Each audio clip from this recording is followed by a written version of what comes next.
Sabe aquele tipo de pessoa que você fala é uma coisa muito difícil de fazer, ela pede 5 minutos e ela consegue fazer? Assim é a Cláudia. Hoje nós vamos falar com ela sobre garra, jornadas impossíveis, como manter o entusiasmo para chegar aos teus objetivos. Então é um aprendizado muito importante e muito rico, que espero que vocês curtam o que a gente vai falar por aqui. Tudo bem, Cláudia? Tudo bom? Tudo bem? Cláudia, então hoje a gente quer falar com você sobre garra, porque eu sei que a sua história, ela é uma história que ela tem muitos desafios, você conseguiu vencer etapas bastante difíceis pela sua vida. Então vamos trazer aqui para o público como que você conseguiu passar por tantas etapas e fases e chegar hoje nessa carreira de sucesso que você tem. Eu queria que você começasse contando pra gente, então, o teu início de carreira, as dificuldades que você teve lá no começo e como é que você foi desenvolvendo e passando por isso tudo. Bom, primeiramente é um prazer estar aqui conversando com você e participar de um podcast com tanto conteúdo e tão inspirador para a gente também que está do outro lado assistindo.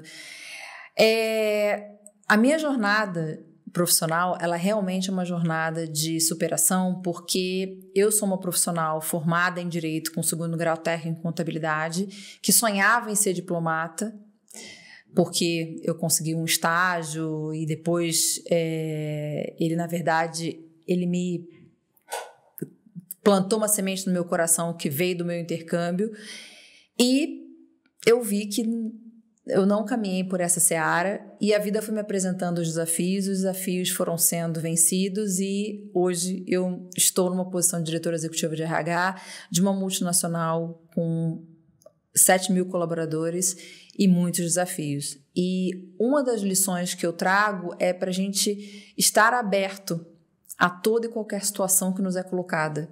Porque muitas das vezes a gente tem tudo muito planejado, achando que os nossos planos são os melhores planos, quando na verdade nós somos meros atores nesse contexto de vida, vamos dizer assim. Quem me vê falando que você gostaria de ser diplomata, imagina que você deve ter vindo de uma família muito rica e que te deu N possibilidades para você desenvolver todas essas áreas que a diplomacia precisa. Não foi bem assim, né, Cláudia? Não, ao contrário. Os meus pais eram funcionários públicos e a minha mãe, depois, para complementar a renda, ela começou a costurar para fora e eu comecei a trabalhar aos meus 13 anos, com carteira assinada, na época que podia trabalhar aos 13 anos com carteira assinada. E desse meu trabalho, aos 13 anos, eu conheci uma colega que estava voltando de uma experiência de intercâmbio. Ela era bolsista e eu sabia que se eu não fosse através de uma bolsa de estudo, eu não conseguiria estudar fora.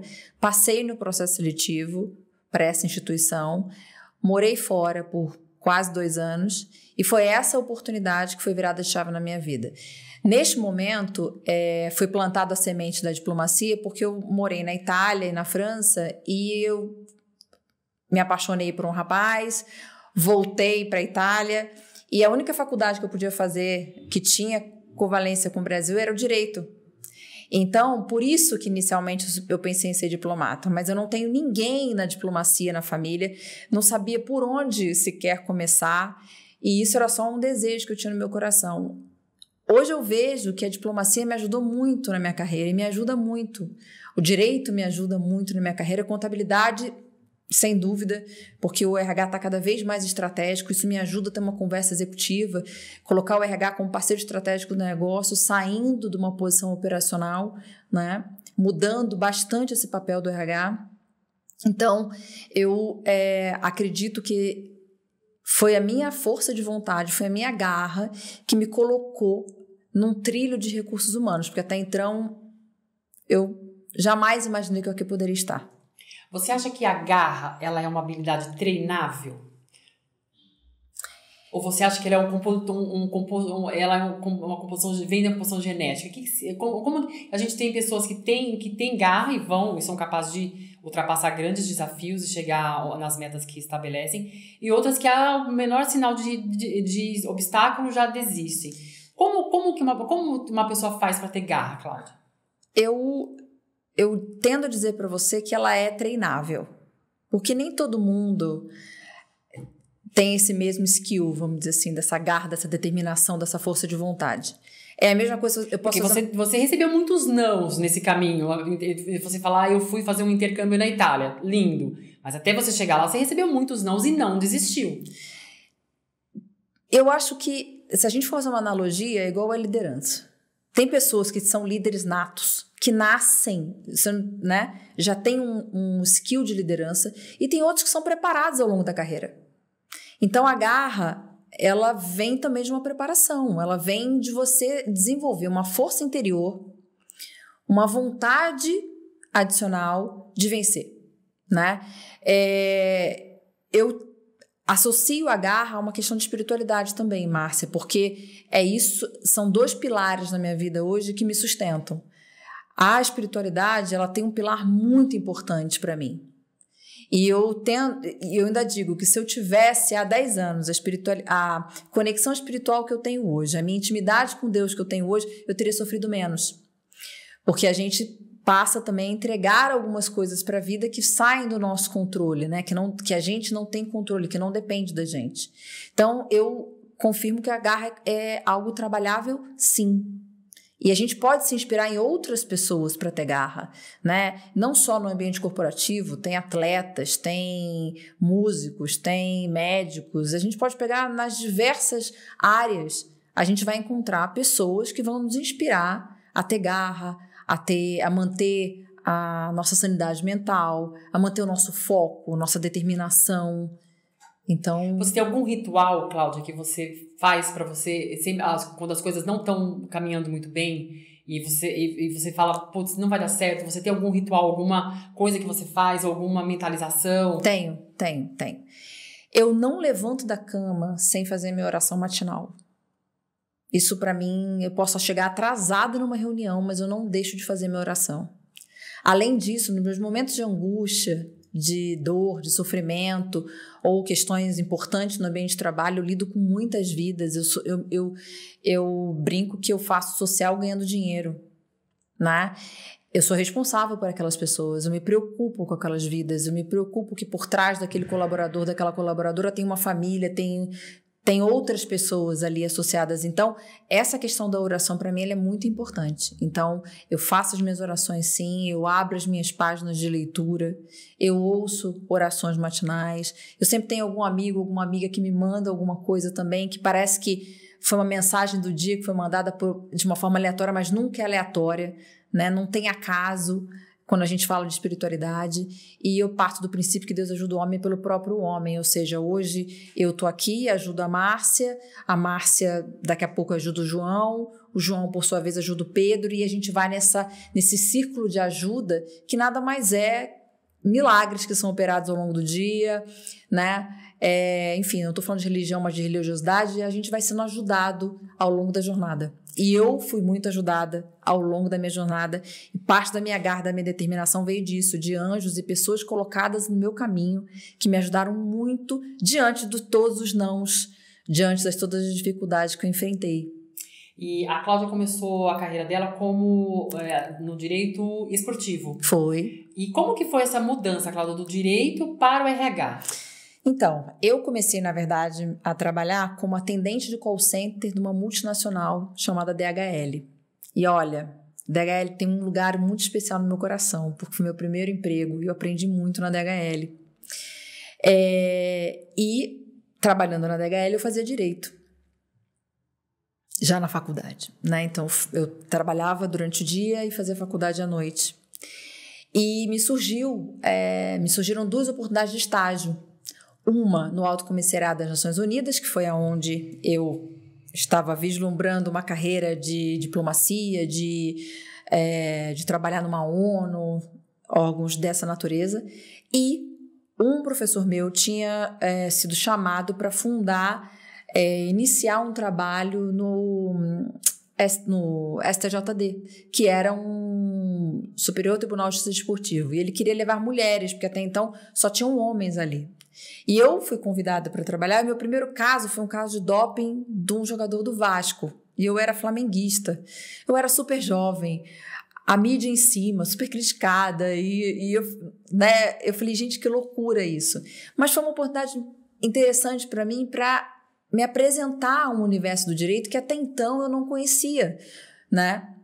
E que eu poderia ter virado me tornado uma advogada, né? Do direito desportivo. Hoje eu dou uma de advogada de direito desportivo em casa, discutindo futebol com meu marido. Mas poderia. E eu acho incrível a gente ter mulheres aí nesse universo. Mas me abriu portas mentais de eu olhar minha carreira de outra forma e falar assim, putz, isso aqui não é pra mim. Porque eu acho que isso também é importante quando a gente está no momento de construção da nossa jornada profissional, da gente poder saber dizer assim, cara, isso aqui não é pra mim. Ou, né? Porque às vezes a gente traça um caminho e aí a gente fica obstinado naquilo e as coisas não dão certo. Não dão certo por quê? Porque será que aquele é de fato o caminho que a gente deveria estar seguindo? Né? Será que a minha potência tá ali? Né? Então, eu acho que são reflexões também que a gente faz ao longo da jornada. E aí, do direito desportivo, você migrou, já foi para o RH? Não, eu estava na DHL na ocasião, eu tive que cumprir licença maternidade, e nessa primeiro emprego você vai, né? Você entra no atendimento call center bilíngue, aí eu saí do atendimento call center bilíngue para ir para o atendimento da área comercial. Da área comercial, eu transitei para a área administrativa, e aí foi. E aí a coisa do RH foi sendo colocado para mim ao longo dessa minha jornada na DHL, e quando eu me formei, eu já estava no RH.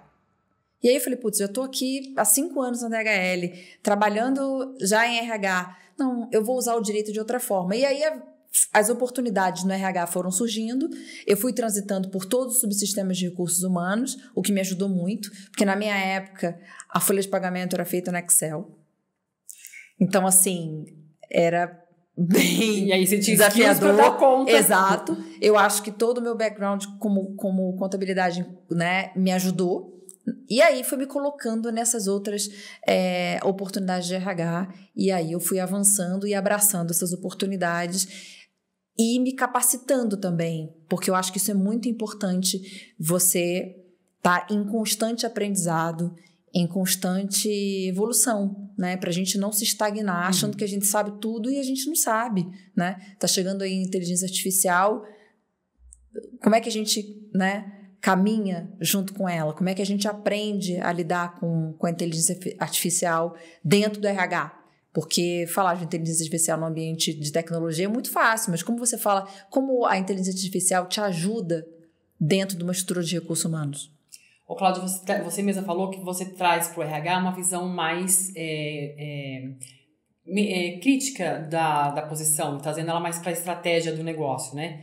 Que acaba meio que desmistificando aquela visão de RH que a gente tinha, aquele RH muito mãezona, que abraça a árvore, que é um RH feito que tá lá, que era aquele RH que tratava de pessoas. Hoje, como que é o RH de uma empresa com 7 mil colaboradores? Vocês têm bastante demanda ainda, porque são pessoas, então pessoas têm demandas de pessoas e tem as demandas do negócio. Como é que vocês compatibilizam esses interesses pessoais com interesses da empresa? Mas eu acho que, apesar de eu ser um RH extremamente estratégico, voltado e orientado para o negócio, eu sou um RH extremamente humanizado, no sentido que eu olho para o colaborador de uma forma muito particular, né? Como eu estava dizendo, são 7 mil vidas, são 7 mil pessoas com as suas individualidades, com as suas características. Então, quando você fala como é que a gente faz essa combinação do corporativo, né? De você olhar para o negócio e ao mesmo tempo olhar para a pessoa, quando a gente faz todo um trabalho de mentoria, quando a gente faz um trabalho de feedback, quando a gente faz um trabalho de coaching, quando a gente faz um trabalho de desenvolvimento organizacional, quando a gente faz algo mais tailor-made, você acaba dando uma atenção diferenciada para o colaborador. Você acaba colocando ele ou ela como uma peça importante nessa engrenagem, né? Porque o negócio é feito de pessoas e o nosso negócio no Bureau Veritas nós somos pessoas, nós vendemos serviços são feitos, executados por pessoas. Então a gente precisa cuidar muito bem do nosso colaborador para que o nosso colaborador possa entregar o melhor serviço na ponta. Então é muito um trabalho muito homem a homem, Eu diria para você. E você tem uma dificuldade grande porque como o teu colaborador está lá na ponta, ele está longe de você. Sim. Então, o feedback que você vai ter muitas vezes é o feedback do seu contratante sobre aquele colaborador. E como é que você entrega essa pessoa com a cultura, levando a cultura da empresa para uma ponta tão distante? A gente, hoje, dentro da história de recursos humanos, a gente tem um time de RH muito coeso, muito colaborativo. Nós somos um time muito grande de RH, não só do ponto de vista do back-office, mas também nas operações. E a gente replica os nossos absolutos, né, que nós chamamos assim, os nossos valores, dessa forma, né? Nós temos hoje um country manager, que é um country manager muito participativo, ele se envolve, né, muito nas questões do dia a dia, não só do negócio, mas também do back-office. Ele é muito participativo no RH, ele é muito participativo em finanças, ele quer participar, ele quer saber o que está acontecendo, ele se envolve. Isso você acha que contagia toda a equipe? Isso contagia positivamente e isso faz com que a gente comece também a disseminar a cultura da empresa, né? Outro dia eu escutei que a cultura são aqueles comportamentos que você tolera, a sua cultura é definida pelos comportamentos que você tolera que sejam disseminados dentro de casa. Então, como é que a gente pode disseminar uma cultura de pontualidade se a gente não chega no horário na reunião? Como é que a gente pode disseminar uma cultura de performance se a gente né, se nós não performamos enquanto liderança? Porque a liderança é que cascateia, né? Então, eu vejo dessa forma. A gente consegue entregar na ponta quando a gente começa a cascatear nossos valores, nossos princípios no dia a dia. Na sua carreira, você acredita que o maior desafio que você venceu, qual foi, Cláudia? Eu venci alguns, Márcia. Eu venci, vou falar de dentro para fora e de fora para dentro. De dentro para fora eu venci a insegurança, eu venci o medo, eu venci o preconceito, né? Eu era filha de pais separados numa época em que isso era algo ainda motivo de preconceito. Então, para mim, assim, eu lembro da minha mãe sempre falando, olha, você não pode fazer tal coisa porque você é filha de pais separados, imagina se acontece isso. E hoje você lida com a maior naturalidade, filhos de pais separados, com 2 pais, 2 mães, né? As crianças são super bem resolvidas em relação a isso. Então, eu vivi com essas questões internas minhas, que eu tratei com um processo de autoconhecimento e que me ajudou muito. E as questões do entorno, né? Dos nãos que você recebe ao longo da jornada, das pessoas que não acreditam no seu potencial, das pessoas que acham que você é só um estereótipo interessante, mas que você não tem conteúdo, e aí você tem que se provar, tem que provar o seu valor, né? Os ambientes nos quais você trabalha, eu trabalhei em ambiente muito masculino, trabalhei com muitos homens, né? Hoje a gente vem avançando em relação a isso, mas antigamente era muito complicado, né? Então o assédio era muito assim, era muito corriqueiro, era muito normal era o padrão do comportamento, né? Exato. Então eu diria para você que esses fatores, tanto internos quanto externos, me ajudaram a desenvolver uma casca. Eu acho que hoje eu sou uma mulher muito mais forte, muito mais corajosa, destemida. Eu tenho colaboradores que me chamam de ousada. Porque eu falo pro meu time que o céu é o limite, Márcia. Assim, eu desafio qualquer um deles a pensar grande, a sonhar grande. Porque, primeiro, missão dada é missão cumprida.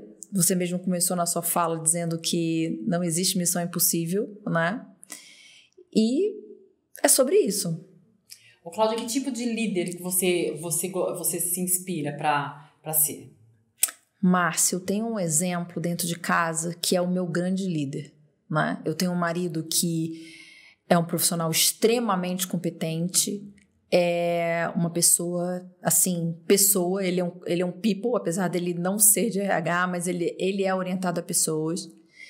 Ele é uma pessoa extremamente ponderada e eu me inspiro muito nele. Eu tô falando dentro de casa. Eu tenho uma filha que faz parte de uma geração, que é a geração Z, que é uma geração aí que vem nos desafiar. ela também me inspira como uma segunda consciência. Tipo, quando eu estou diante de alguma situação, eu falo, bom, se minha filha estivesse diante de mim, como seria a avaliação dela sobre essa minha atitude, né? E eu tenho outros líderes que me inspiram porque estão, assim, eu tenho, por exemplo, Brené Brown, que eu tive a oportunidade de ser aluna, que eu acho que é uma profissional incrível, que fala sobre vulnerabilidade, coragem, que é complicado hoje no ambiente corporativo você compartilhar sua vulnerabilidade, porque para alguns isso é motivo de fraqueza e para outros eles podem até usar aquilo contra você. Então, como é que a gente trabalha a vulnerabilidade no ambiente de trabalho e ao mesmo tempo a gente torna esse líder mais próximo do colaborador quando ele compartilha que ele é um ser humano falível como qualquer outro, né? E tem Madre Teresa de Calcutá, se a gente for falar de religião, e tantos outros, sabe? Mas essas são as minhas referências, assim, iniciais. Você fez uma pergunta difícil. Difícil, líder sempre é difícil. É difícil. Ô, Cláudia, e você dentro na sua empresa, você deve ter várias mulheres que trabalham com você. Que tipo de exemplo de executiva você passa para elas? Bom, eu passo um exemplo de uma executiva que é mãe, é mulher, é filha, é colaboradora e é cidadã, ou seja, a gente não precisa se colocar numa posição de supermulher. Isso é importante, porque algumas mulheres tendem a se cobrar muito mais do que os homens, as entregas serem muito maiores e melhores do que os homens, porque são mulheres. Exato. Então, para que elas entendam que elas não precisam equilibrar todos os pratos, elas estão e serão passíveis a erros e está tudo bem. E eu sou uma líder que eu encorajo muito as mulheres. Não só as mulheres, mas os homens, mas eu sou uma líder de muito encorajamento, sim. Eu encorajo, né? Eu desafio, eu proponho situações ousadas, como eles dizem, porque eu acredito. Eu acredito que eles podem mais. Eu acredito que, sabe, que a gente pode está sempre num processo de evolução e de melhoria. Que tipo de atitude dentro do ambiente corporativo você não tolera como RH? Eu não tolero que as pessoas sejam levianas umas com as outras, que elas façam mal ao outro para prejudicar. Isso eu não tolero. Sabe, aquela pessoa que fica por debaixo, ardilosamente, trabalhando para prejudicar o outro, gratuitamente para ver o outro cair, isso eu não permito. Eu não permito. Já enfrentou situações assim, Cláudia? Já, enfrento diariamente. Eu acho que talvez esse seja o meu maior desafio hoje. Ver essas situações e como lidar com essas situações de uma forma profissional. Eu acho que esse é um dos meus desafios hoje. Uma equipe tão grande, ela gera conflitos, né, Cláudia? Como gerenciar conflitos de uma equipe tão grande? Então, eu não tenho conflitos no meu time. Não tenho. Meu time não apresenta conflitos. Às vezes eles são... Por que você acha que você conseguiu essa harmonia? Porque a base do nosso time é a colaboração. Eu precisei pausar, eu tirei uma semana de pausa, o que para mim foi muito difícil, porque... É difícil. Você é ligada nos 220. É difícil eu pausar. Mas eu vi a força do time nessa pausa. Porque não teve nenhum problema nessa semana. Eles conseguiram dar conta. Por quê? Porque no meu time ninguém solta a mão de ninguém. A gente trabalha de uma forma muito colaborativa, a gente trabalha de uma forma muito transparente. O que a gente tem de dificuldade, de problemas que acontecem no relacionamento humano, a gente resolve de uma forma profissional e madura entre a gente. Era assim antes de você chegar? Eu acho que não. Acho que não. Acho que não. Então você trouxe Trouxe. essa boa convivência para o grupo. E é óbvio, acho que o meu time, por estar de frente com outros times e tudo, eles enfrentam algumas situações que são as situações em que eu tenho que trazer não só o meu expertise de profissional, como o meu expertise de vida e também um pouco de maturidade para a mesa. Porque às vezes tem algumas questões de imaturidade, né? Sabe, quando você dá um feedback para alguém, essa pessoa recebe o feedback e depois que ela recebeu o feedback, ela para de falar com você? Como assim? Não? Como dar um feedback bem dado, Cláudia? Eu acho que o feedback bem dado primeiro. Porque o que a gente ouve muito é as pessoas isso não é um feedback, isso é uma crítica. E como é um feedback bem dado para as pessoas poderem... Eu acho que um feedback bem dado, primeiro, sabe quando você calça o sapato do outro? Então, eu acho que quando você começa esse feedback, calçando o sapato do outro, se colocando no lugar dele e trazendo também para que essa pessoa reflita com você, isso é um feedback que você fala, peraí, ela não está me criticando, ela está buscando, é um feedback construtivo, ela quer o meu bem. Porque quando você quer bem do outro, é igual quando você está falando com um amigo. Quando você conversa com um amigo, como é a sua abordagem com um amigo? Ela é uma abordagem cordial, ela é uma abordagem leve, ela é uma abordagem que você tenta, você usa as palavras adequadamente, né, para você falar com seu amigo. Você consegue, né? Quando é uma conversa leve com um amigo. Então, você tem que ter essa conversa leve com o colaborador, de forma que o colaborador entenda a mensagem que você está passando. Vamos trazer fatos, vamos trazer situações, porque isso também é muito complicado. Disseram, falaram, ouviram, é sujeito oculto em determinada terceira pessoa. Fica difícil para a pessoa poder endereçar. Eu acho que uma outra questão do feedback é que nós esperamos o feedback tardio. Então, por exemplo, por que a gente não dá um feedback mais real time? Aconteceu determinada situação, a gente vai lá e dá o feedback. Porque isso está fresco. Quando passa muito tempo, você perdeu o timing, ou às vezes você nem anotou tudo o que aconteceu.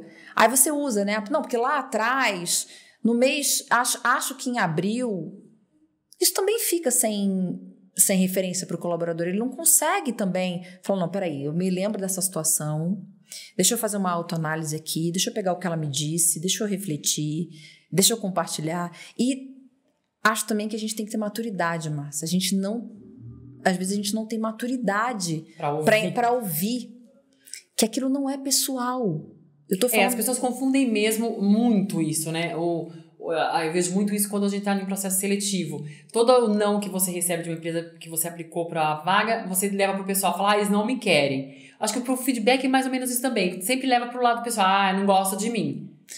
Não gosta de mim, a pessoa que diz está fazendo fofoca, não é bem assim. E a gente esquece, Márcia, que a relação ela é 50-50. 50% depende da Márcia, 50% depende da Cláudia. Não tem como uma relação entre duas pessoas ser 100% uma pessoa, a não ser que você não exista naquela relação. Então, né? E toda situação, qualquer ela que seja, ela tem sempre algum aprendizado. No feedback que você costuma dar e propor para a sua equipe também, dar para os colaboradores, você propõe um plano de ação ou o que é esperado após esse feedback? Márcia, isso é o correto. Às vezes a gente faz isso, às vezes a gente não faz isso. Às vezes a gente tem que dar um feedback diante de uma situação, é um feedback imediato. Mas quando é um feedback mais estruturado, que tem a ver com desenvolvimento de carreira, plano de carreira, sim. Por quê? Para que ela possa se acompanhar, para que ela possa ver a evolução dela.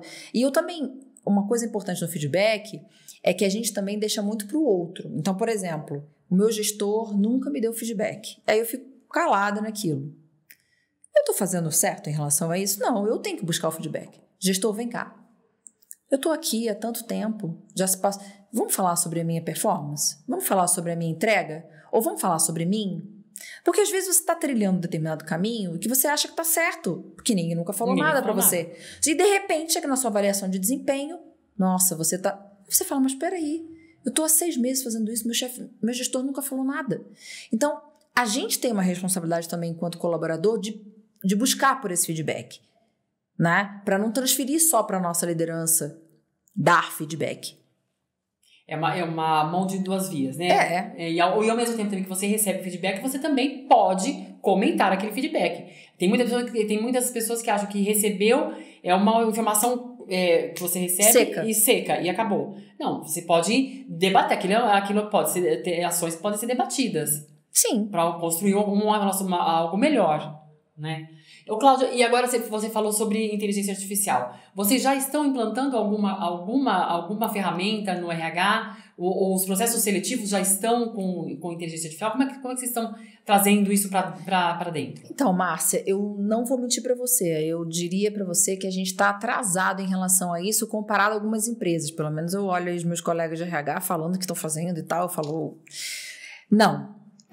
A gente tem, por questões de compliance, a gente usa uma própria ferramenta da empresa, como se fosse um chat GPT, como se fosse um Cloud AI, alguma coisa assim, que é corporativo, né? Por ser uma empresa global, não é permitido a gente acessar algumas ferramentas por questões de segurança da informação e tudo mais. A gente hoje não usa inteligência artificial dentro do processo seletivo, apesar da gente trazer inteligência artificial dentro das nossas ações e algumas iniciativas de RH. Mas eu devo colocar para você que isso é uma coisa que está no meu pipeline. Eu tenho feito muito disso. Você tem estudado já esse assunto, Cláudia? Muito. Eu fiz um programa de executivo em Wharton ano passado. Você vai lá. Né, que é um CHRO Program. E foi falado muito, a gente estuda muito sobre inteligência artificial. Tem realmente bastante coisa para a gente poder usufruir dentro de RH. E é hora de colocar em prática. Você acha que o mercado de trabalho hoje, Cláudia, ele tá caminhando para trazer pessoas com que características, com que competências vocês estão buscando mais? Eu acho que hoje em dia, Márcia, é menos competência e mais perfil. Por exemplo, comprometimento, responsabilidade, senso de dono. São características hoje que eu vejo que são mais importantes até do que só um perfil técnico, o que você precisa para a posição. Porque tem algumas coisas, algumas atividades que a gente consegue ensinar, você pode aprender. Tem algumas coisas que você não aprende, ou você é ou você não é, né? Garra, por exemplo, você pode desenvolver. Ética, como fica? Ou você tem ou você não tem. Né? Então, eu acho que esses comportamentos hoje, os soft skills, eles estão chegando na frente do hard skill. Você acha que a grande massa que hoje são os candidatos que se candidatam aos processos, qual a deficiência maior deles? Assim, Márcia, eu venho de uma geração, né? Nós viemos de uma geração que a gente entrava numa empresa e a gente ia se aposentar nessa empresa, né? A gente tinha toda uma responsabilidade, toda uma preocupação, um zelo. Eu acho que a geração atual, ela tá mais efêmera, né? Ela não tem tanto esse apego que nós tínhamos antes. Eu acho que tem vantagens e desvantagens, mas eu acho que a gente perdeu um pouco dessa preocupação, dessa coisa do emprego, de, assim, sabe? Tudo bem se eu tiver, se não tiver. Eu acho que falta um pouco, às vezes, de responsabilidade, sabe? E você acha que é uma tendência da geração? Ou você acha que com o tempo eles são mais um aprendizado mais tardio do que a gente teve que aprender muito cedo, porque a gente tinha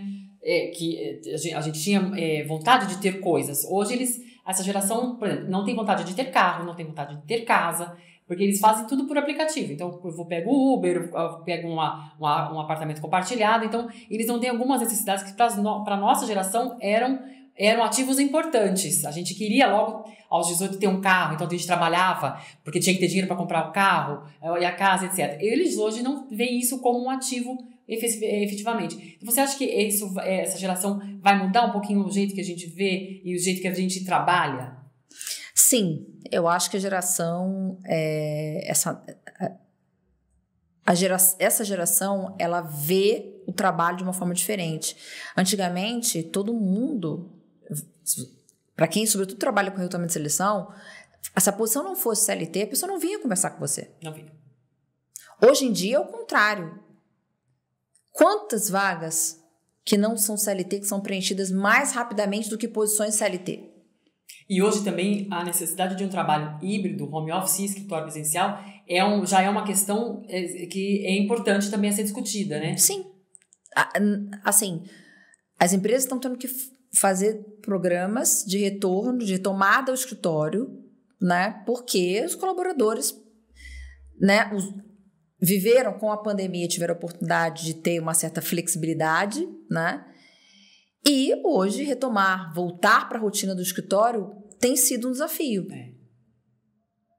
E para essa geração que eles acabam também dando prioridade um pouco pro estilo de vida. Sim. Né? Você viver um pouco melhor, você ter uma vida mais equilibrada, então é importante isso para eles. E você tem que criar, como RH, a maneira de atrair essa geração para a empresa. Tem que ser atrativo. Atrativo para essa geração. E outro dia eu vi um meme que era bem assim, eles estavam avaliando a empresa, você não é mais a empresa que entrevista o candidato. Agora é o candidato que te entrevista.